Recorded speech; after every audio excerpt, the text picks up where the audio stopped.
History of the Zulu people. Hello Displorers, welcome to another interesting video presented to you by Displore. Today Displore brings you information subjected and based on the history of the Zulu people. It's no secret that the African cultures and beliefs, both in ancient and recent times, have been the core of Africans' unbeatable and diverse artistry, both in music, literature, and other forms of art, and even modern-day technology. Based on their lifestyle and the uniqueness of their culture, Zulu people have been quite a case study when it comes to African cultural beliefs and traditions. Today we will be talking about their origin and their beliefs, both in their organization and cultural aspects of life, including their rulers and their geographical location.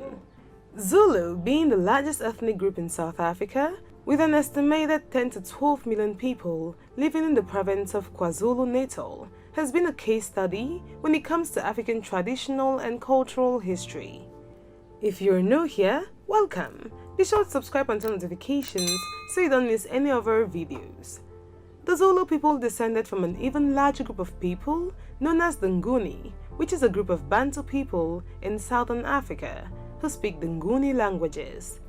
The Nguni people are said to have migrated from the Great Lakes region from the north, which split into various groups, creating the Zulu as we know today. So who are the Zulu and how did they come to be? In the Zulu language, the word Amazulu means Zulu people, and according to Zulu tradition, this name refers to the belief that the Zulu came down from heaven, as the Zulu itself means heaven.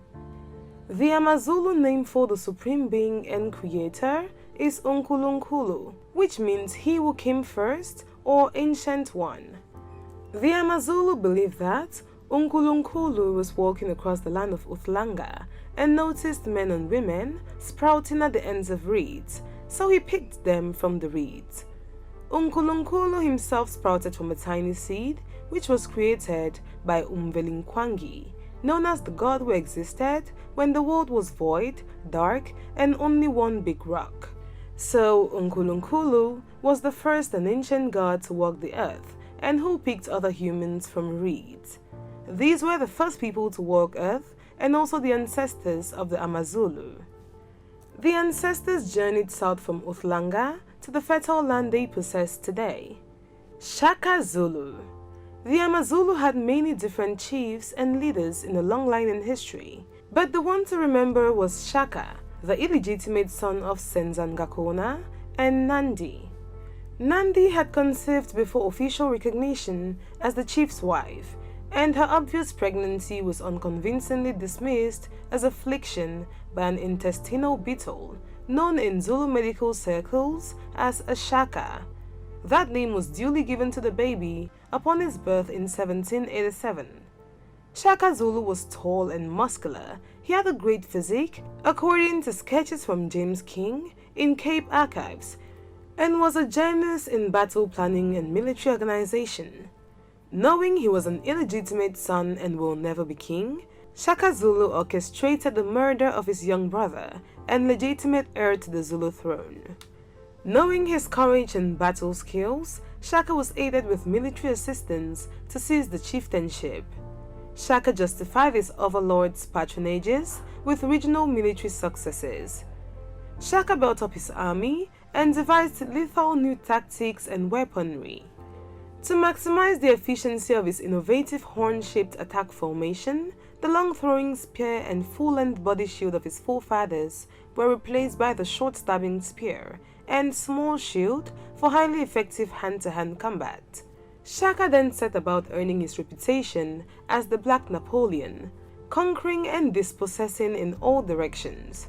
Small chiefdoms that submitted to Shaka gained protection in exchange for army recruits, women, and cattle to bolster the burgeoning Zulu state.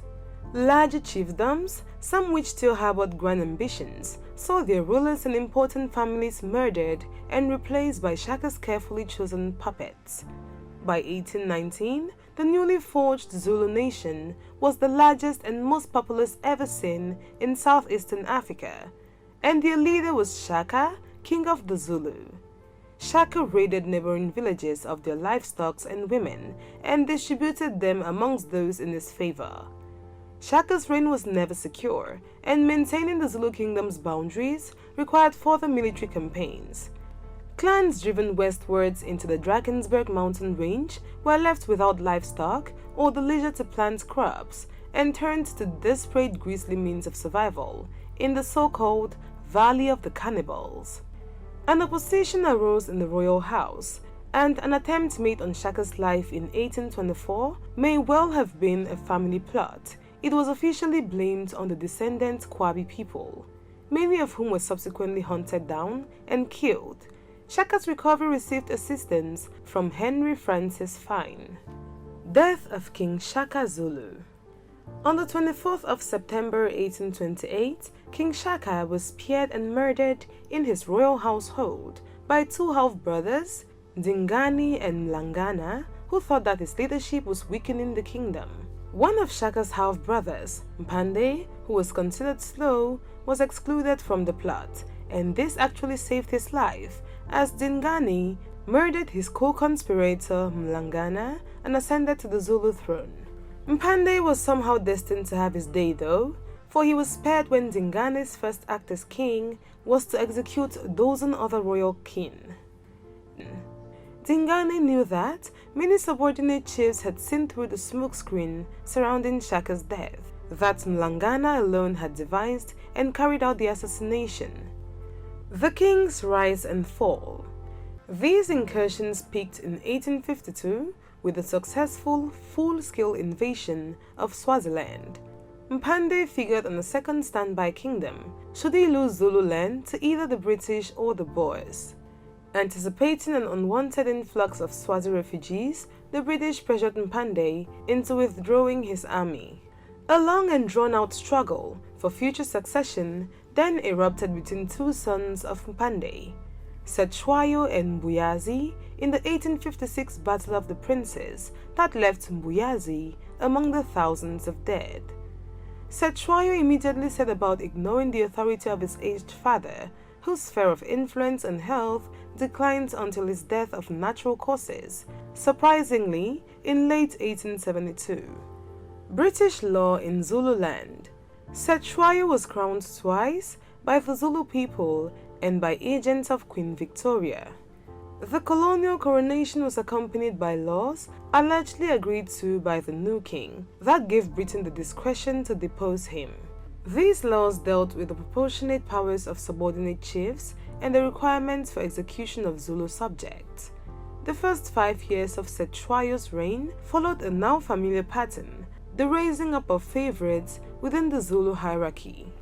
Disease had meanwhile decimated Zululand cattle herds, and the resulting tension led first to raids and murder, then spilled over to affect white settlers in the form of harassment and stock theft.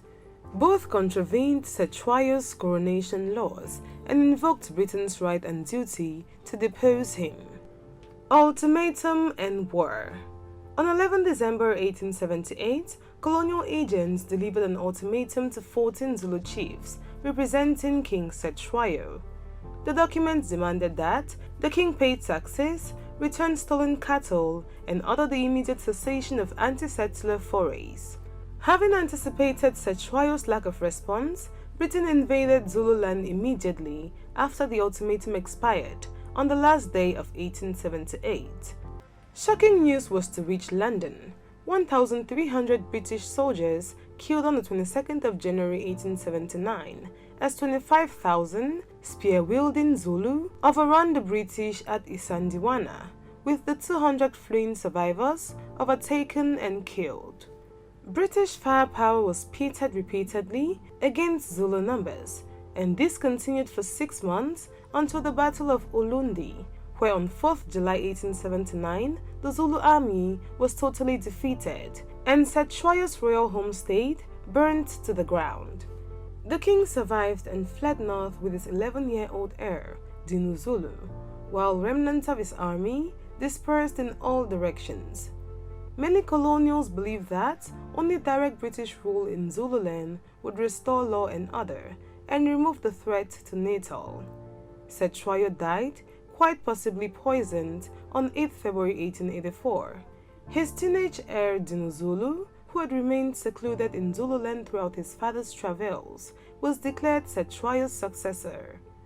Dinuzulu was not without rivals though, and he sought Boer assistance, but in promises of territorial reward. The duly secured a tract of land large enough for an independent government after swearing an oath to protect Dinuzulu from his enemies and proclaiming him king of Zululand. He was in fact though a powerless king, but a nominal ruler in the hands of Boer invaders. Britain strikes back. These developments greatly troubled the natal settlers. Dinuzulu fell into dispute with colonial authorities, who responded by informing him that the rule of the House of Shaka is a thing of the past dead, like water spilled on the ground. War erupted between Dinuzulu and his rivals, leading to the nominal king's arrest, trial and conviction for high treason and public violence. Reviving links with an independent and awe-inspiring past, the Zulu monarchy of post-apartheid KwaZulu-Natal is constitutionally recognized and protected. A final irony. Reigning monarch, His Majesty King Goodwill Zwelithini, lives in the Nongoma district of central Zululand, the home territory almost 2 centuries ago of those who tried without success to destroy an emerging nation, and its first true sovereign, Shaka, King of the Zulu. Today, the Zulu people take pride in their ceremonies, such as the umlanga or reed dance, and their various forms of beadwork. The art and skill of beadwork takes part in the identification of Zulu people and acts as a form of communication. The men and women both serve different purposes in society in order to function as a whole. Today, the Zulu people predominantly believe in Christianity, but have created a syncretic religion that is combined with the Zulu's prior belief systems. AmaZulu has preserved their history and virtues jealously over the decades, and they are very skilled in handicrafts such as weaving and painting. Even till today, their cloth designs and handicraft, including animal skin art, is widely produced on a large scale for global sales. Their reed dance and music has become very popular in recent times, holding a vital part in the history of music in South Africa. The AmaZulu still occupy the largest province in South Africa till today. There you have it, explorers. That was the history of the Zulu people. Thanks for watching this video, and if you did enjoy this video, do well to give it a thumbs up. Do not forget to subscribe and share with your friends.